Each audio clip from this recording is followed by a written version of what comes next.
Hello, আসসালামু আলাইকুম viewers. আপনারা সবাই কেমন আছেন? আশা করি সবাই অনেক অনেক ভালো আছেন। আমিও আলহামদুলিল্লাহ ভালো আছি।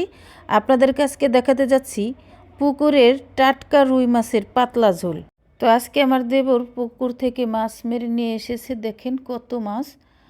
আর আমার ক্ষেত গাছের টাটকা শিম দিয়ে আর নতুন আলু দিয়ে ঝোল রান্না করলাম, সেটাই আপনাদের সাথে শেয়ার করতে যাচ্ছি। জীবনের কিছু নির্মম বাস্তবতা যা কেউ বলে না। দেবর কখনো ভাই হতে পারে না, একটু চান্স দিলেই বুঝবেন। প্রেম করলেই স্বামী স্ত্রী হওয়া যায় না, কেউ একজন পোল্ট্রি মারলেই বুঝবেন। শালি কখনো বোন হতে পারে না, আড়ালে একা থাকলেই বুঝবেন।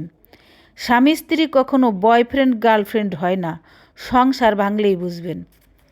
আপনার মা বাবার মতো আপন কেউ হয় না, মা বাবা হারালেই বুঝবেন। বন্ধু মানেই বিশ্বাসী হয় না, একবার তাকে টাকা ধার দিলেই বুঝবেন। ভাইয়ের সম্পর্ক মানেই আপন হয় না, বাবার সম্পত্তি ভাগাভাগি করলেই বুঝবেন। সবাই আপনার ভালো চায় না, একটু উন্নতির সিঁড়িতে পা দিলেই বুঝবেন।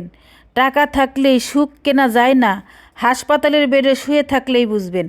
আত্মীয় মানেই শোভাকাঙ্ক্ষী হয় না, বিপদে পড়ে সাহায্য চাইলেই বুঝবেন। তো যাই হোক, আমি মাছগুলো কেটে ধুয়ে পরিষ্কার করে নিয়েছি। আসলে অত কিছু দেখাতে গেলে তো ভিডিও লং হয়ে যায়। আপনারা তো শর্ট ভিডিওই দেখতে চান না, লং ভিডিও দেখবেন কি? ভিডিও সামনে আসলেই তো ধাক্কা মারেন খালি।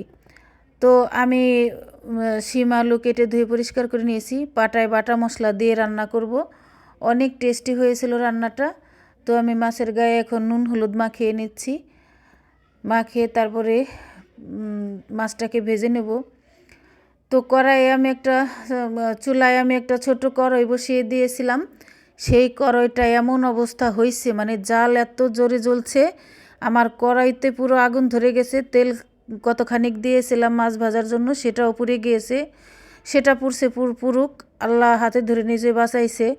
যে আমি পুরো কড়াইতে এমনভাবে আগুন ধরছে, মানে কোনো একটা দুর্ঘটনা ঘটে যেতে পারতো। তো আলহামদুলিল্লাহ কিছু হয়নি।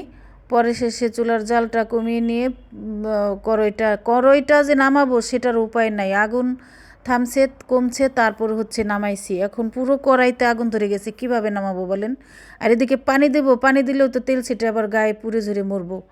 পরে শেষে অনেক কষ্টে জাল যখন একা একাই কমেছে, তখন আমি নামিয়ে নিয়ে তারপর এই অন্য একটা কড়াই বসিয়ে দিয়ে এখন এই যে এটাই রান্না করতেছি।